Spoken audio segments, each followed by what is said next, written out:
ભાજપના ધારાસભ્યો, ભાજપના સંસદ સભ્યો, ભારતમાં આખામાં ભાજપની બોડી, જુનાગઢમાં ભાજપની બોડી, અને એક આવું દામોકરનું સામાન્ય કામ ન થાય તો તમારાથી થાય હું બીજું?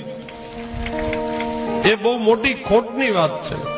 એના માટે આપણા જુનાગઢ વાસીઓ કાંઈ કરતા નથી.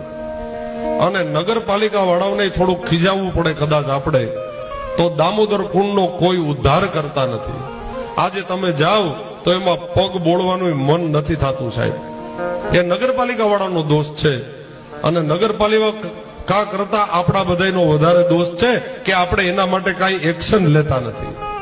આવડું મોટું તીર્થધામ જ્યાં 52 વખત પ્રભુ પધાર્યા, કે ખોટી વાત કરું છું? તો એ દામોદર કેવો હોવો જોઈએ? ભવનાથની બધી ગટરો એમાં આવે, આ કોઈ લાયક છે? એના માટે જુનાગઢની પ્રજાએ કાંઈક કરવું જોઈએ. બીજું કાંઈ બ્યુટિફિકેશન તળાવનું ન થાય તો કાંઈ નહીં, એક અમારો દામોકુંડ અમને હરખો કરી દો ને તો પણ ઘણું છે. તમારું તળાવ તમારી પાસે રાખો, તળાવનું બ્યુટિફિકેશન અમારે નથી કરવું. ત્યાં ક્યાં અમારે ધૂપકા મારવા જવા?